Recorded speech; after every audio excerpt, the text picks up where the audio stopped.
안녕하세요, 볼리TV 서영입니다. 프리미어리그가 끝을 향해 달려가고 있습니다. 팀별로 이제 적게는 4경기부터 많게는 6경기까지 남겨두고 있는데요. 중위권을 빼고 중요한 의미를 가진 순위권들이 그야말로 아직 혼전입니다.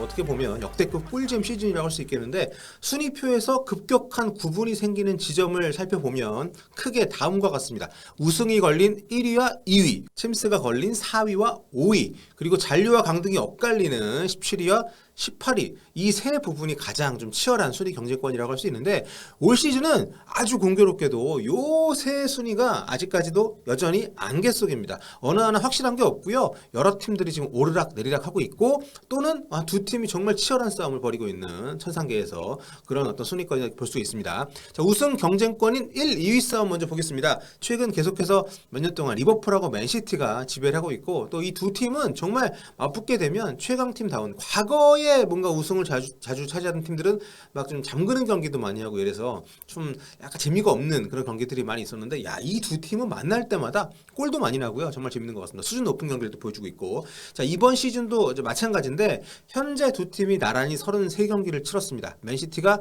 승점 80점으로 1위를 달리고 있고요. 리버풀이 승점 1점이 뒤진 채로 2위에 지금 올라 있습니다. 맨시티가 한 경기를 더 이긴 반면에 리버풀은 한 경기를 덜 졌어요. 자, 그리고 골득실에서는 리그 최다골 기록하고 있는 리버풀이 4골을 앞섭니다. 이제 앞서거니 뒤서거니 하고 있다고 보시면 되겠는데, 상황이 이렇다 보니까 시즌 종료가 됐을 때 두 팀이 승점까지 만약에 똑같다, 이렇게 되면 순위를 어떻게 정할지에 대해서 관심이 쏠리고 있는데요. 프리미어리그 규정에 따르면 승점 동률인 팀들이 순위를 나누기 위해서는 골득실 다득점 순으로 순위 산정에 적용이 됩니다.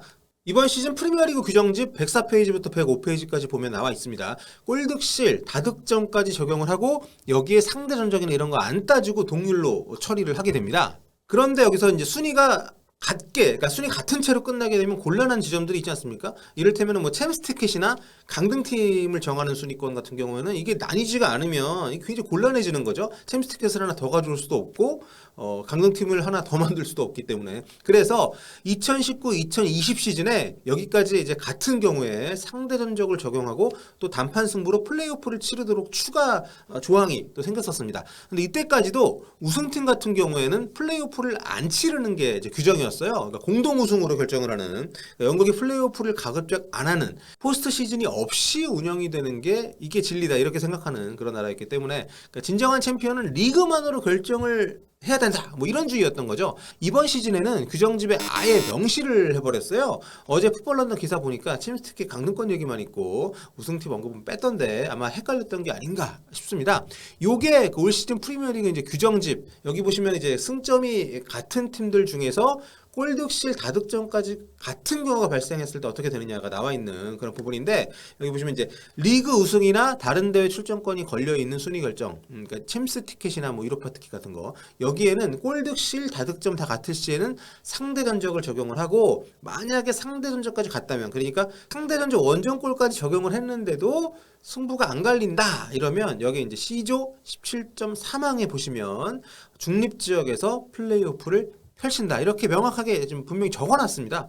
포맷, 뭐 시간과 장소 이런 것들은 사무국에서 이제 결정을 하도록 명시를 안 하고 이제 그때 상황에 맞춰가지고 진행하게끔 했는데, 사실 뭐 이렇게까지 여기까지 같아져서 플레이오프를 치러야 될 상황이 오는 것은 흔치는 않겠죠. 하지만 지금 우승 경쟁이 워낙 치열해가지고 올 시즌 같은 경우에는 이것까지 똑같아질 상황이 분명히 나올 수도 있을 것 같아요. 지금 5경기 남았는데 골득실 4 차이고 다득점도 5골 차이기 때문에 이건 얼마든지 뭐 따라잡힐 수도 있고 뭐 뒤집힐 수도 있습니다만 동률이 될 가능성도 분명히 있는 거죠. 게다가 두 팀은 올 시즌 2차례 리그 맞대결에서도 2대2로 완전한 호각세를 이뤘습니다. 그러니까 상대 전적에서도 우열을 가리는 게 완전히 불가능해진 상황이기 때문에, 만약에 골득실 다득점, 승점은 물론이고 골득실 다득점까지 같아지게 되면 정말로 우승팀 결정전을 플레이오프로 진행을 할 수가 있게 되는 거죠. 와, 이렇게 되면 진짜 이거는 완전 꿀잼이 되겠네요.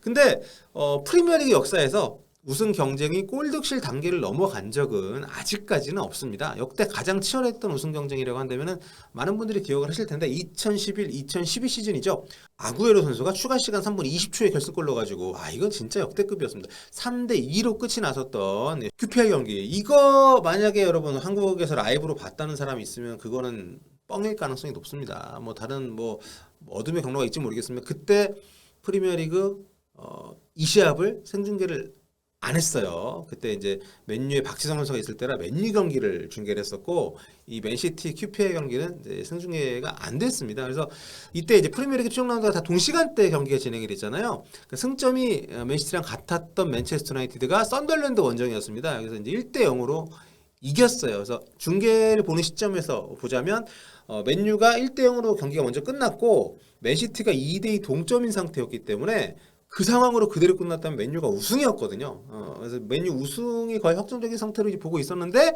갑자기 다른 경기장에서 아구에로가 이제 극장골을 넣으면서 뒤집힌 거죠. 그러면서 이제 맨시티가 3대 2 승리하면서 두 팀이 결국에는 승점이 같아지고 만약에 이제 못 이겼다면 2대2 무승으로 끝이 났다면 승점에서 맨유가 앞서 우승을 하는 건데 아구에로 골이 나오면서 승점이 같아지고 이제 골득실이 앞섰던 아구에로 선수가 골을 넣었던 맨시티가 무려 44년 만에 리그 우승 트로피를 차지하게 됐습니다.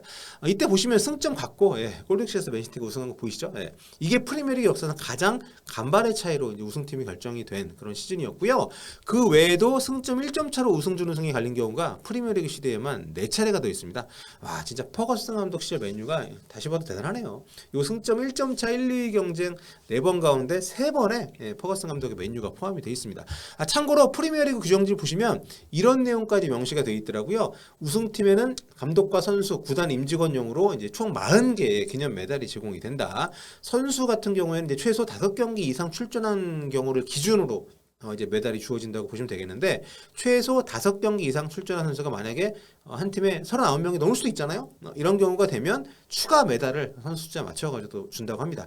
그리고 다른 항에 보면 이런 내용도 있습니다. 우승 트로피는 다음 시즌 리그 마지막 경기 3주가 남기 이전까지 좋은 상태로 돌려줘야 된다. 굉장히 꼼꼼하지 않습니까?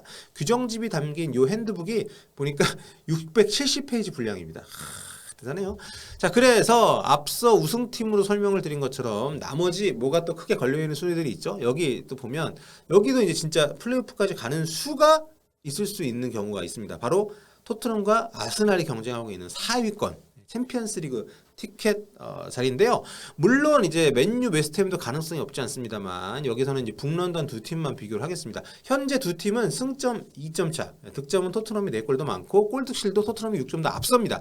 나란히 5경기 남겨놓고 있기 때문에 동률될 가능성이 분명히 있거든요. 근데 만약에 두 팀 뭐 북런던 더비도 아직 안 했으니까. 근데 만약에 두 팀이 승점이 같아지고 골득실 5득점까지 동률이 된다면 여기도 이제 상대전적으로 보게 되는데요.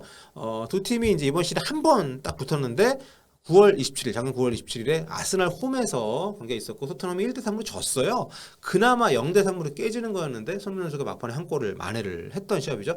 그리고 이제 토트넘 홈 경기가 남아 있는데 이 경기가 5월 13일 금요일 새벽 3시 45분에 정말 극악입니다. 경기 시간. 뭐 두 팀 승점의 골득실 다득점까지 같아질 상황은 앞서 소개한 우승팀 경쟁에 비하면 훨씬 낫긴 합니다만 아무튼 만약에 이것까지 같아지고 이 시합에서 토트넘이 3대1 승리를 한 채로 끝이 난다면 요 4위 싸움 역시 39라운드 즉 플레이오프까지 치르게 되는 것이죠. 이렇게 되면 진짜 올 시즌 역대 최대의 북런던 더비가 계속 이어지게 되는 겁니다. 이게 뭐 성사될 가능성은 뭐 크지 않습니다만 그나저나 진짜 손흥민 챔스 보는 거 왜 이렇게 힘든가요? 챔스 뛰는 모습. 자, 보는 김에 강등권까지 한번 보겠습니다. 지금 보면 이제 루크부츠한테는 미안합니다만 노리치 시티는 강등이 뭐 굉장히 확정적이다 이렇게 볼 수 있을 것 같습니다. 5경기 남은 상황에서 잔류 최저 라인인 17위까지 그러니까 번니하고 승점 차가 아직 10점이나 되기 때문에 남은 경기 다 이겨도 쉽지 않습니다 이거. 자, 그리고 와포드 역시 마찬가지인데요. 승점 22점, 노리치보다 1점이 많은 상태이기 때문에 이 두 자리는 좀 결정이 돼 있다고 보고 지금 잔류 경쟁은 그래서 사실상 번니하고 에버튼의 대결 구도다 이렇게 보시면 되겠는데 18위 다툼이 유력한 두 팀. 올 시즌에 이미 두 차례 맞대결을 펼쳤는데 두 경기 모두 각각 홈팀이 승리를 했습니다. 1승 1패예요. 근데 에버튼이 홈에서 작년 9월에 3대1로 이겼고 번니는 이달 초에 홈에서 3대2로 이겼습니다. 그래서 여기 상대 전적에서 에버튼이 앞서기 때문에 여기는 이제 다 같아진다 하더라도 플레이오프까지 갈 가능성은 없습니다. 자, 그리고 얼마 전에 2부 리그 챔피언십에서 풀럼이 자제 경기 상관없이 프리미어리그 승격을 확정을 했습니다. 44경기에서 99골 넣더라고요. 와. 참고로 그 다음으로 골을 많이 넣은 게 2위인 본머스인데 69골입니다. 1위가 2위보다 30골을 더 넣고 승격이 되는데 신기해요. 참고로 저의 썬더랜드는 지금 3부 리그에 있는데 이번에도 다이렉트 승격에는 실패를 했습니다. 네, 3부 리그 승격 플레이오프 진출 여부도 아직은 네, 확정은 아닌데 하여튼 참 네, 아쉽네요. 네, 오늘 여기까지 하겠습니다. 네, 조만간 또 돌아올게요. 볼바.